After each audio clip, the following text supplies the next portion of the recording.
এই ইন্টারিমের সকল উপদেষ্টাকে বিদায় দিয়ে নতুন ফ্রেশ তত্ত্বাবধায়ক সরকার গঠন করতে হবে। শাসকরা নিজেদেরকে প্যারালাল রাষ্ট্র ভাবে এই যে আপনি ন্যূনতম ভাঙিয়ে দিতে না পারলে আবার তো সে আমলাতান্ত্রিক দেশ করবে। এবং আপনাকে সর্বশেষ আমরা বলতে চাই, আগামী 6 মাস আমরা আপনার কাছে অ্যাকশন দেখতে চাই। সেই অ্যাকশনটা হলো, এখন চলে আগস্ট মাস, আগস্টের মধ্যে আপনি ইন্টারিম ভেঙে দেওয়ার চূড়ান্ত রূপরেখা প্রণয়ন করেন। এতদিন বলছি আমরা বিচার সংস্কার, বিচারের কোন কোন রায়টা আসবে আপনি তা তো একটা বললেন না এই আপনার দীর্ঘ বক্তৃতার মধ্যে, কিন্তু আপনি ঠিকই নির্বাচনের সব কথা তো বললেন, থ্যাংক ইউ, আপনি এটা বলেছেন। তাহলে বিচার নিয়ে আপনি এরকম বলতেছেন না কেন? নাম্বার 2, এতদিন আমরা আগে বলেছি সংস্কার, তারপরে বলেছি মৌলিক সংস্কার, না এখন মৌলিক সংস্কারও বলি না, নির্দিষ্ট 5টা সংস্কারের কথা বলেছি।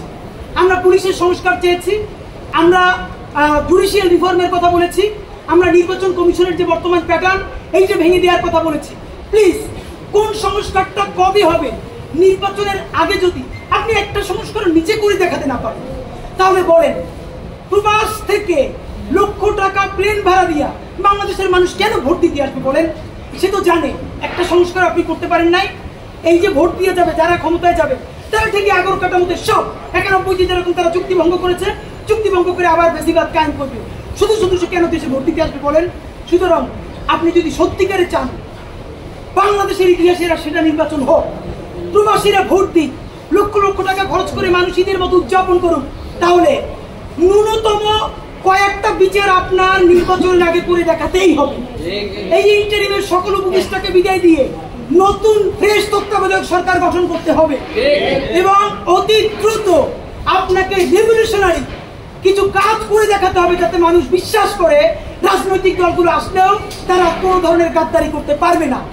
এবং সর্বশেষ কথা, সকল রাজনৈতিক দলের সাথে বারবার বসেন উপদেষ্টা মহোদয়, একটা বার 1500 প্রায় শহীদ তার পরিবারের সাথে আপনার বসা দরকার হয় না? এই যে এত সংস্কার করলেন, আমাদেরকে কেন তারা ফোন করে জিজ্ঞেস করে যে এগুলো সব কি তারা না কইলেই চলে যাবে? প্লিজ, জুলাই সনদ ঘোষণার আগে যা যা করতেছেন সেই রাজনৈতিক দলগুলোর একদিকে সামনে রাখেন, শহীদ পরিবারগুলোর সামনে রাখেন, তারপর বলেন যে এইটা করছি, একটু শহীদ পরিবারের কথার মূল্যায়ন করেন। এইটা যদি একটাও না করেন তাহলে কি করব? এই সরকার দুর্বল হয় সেটা করব না, আমরা নির্বাচনের বিরুদ্ধেও দাঁড়াবো না, তাহলে আবার বলবে আমরা গণতন্ত্র চাই না। আমরা যারা ক্ষমতাহীন কিন্তু জনতার জবানে কথা বলি, তারা এই নির্বাচন বয়কটের ডাক দিব। তখন একমাত্র যারা ক্ষমতায় এসে দুর্নীতি করবে সেই 20% মানুষ ছাড়া আপনি কোন কেন্দ্রে একটা কাক বিড়ালও খুঁজে পাবেন না। মাননীয় প্রধান উপদেষ্টা, জনতা শক্তিশালী না ক্ষমতা শক্তিশালী, আপনি যদি সেটা চ্যালেঞ্জ হিসেবে নিতে চান তাহলে কোনো সংস্কার ছাড়া নির্বাচন দিতে পারেন, কিন্তু শত শত যে লাশ তারা ফালাবে সেই দায়ও আপনার নেওয়া লাগবে।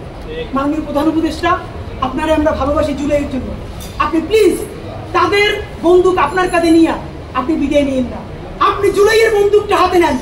রাজনৈতিক দল আর্মিরা ডাইকে বলেন যদি আমার হেল্প করেন, নইলে যা যা করছেন সব বইলে আমি বিদেশ চলে যাব। যেই বাংলাদেশ জুলাই অর্জন করছে সেই জুলাই আবার তাদের বিরুদ্ধে রক্ত দিয়া ইনশাআল্লাহ ইনসাফের বাংলাদেশ করবে। বাংলাদেশ জিন্দাবাদ, ইনকিলাব জিন্দাবাদ।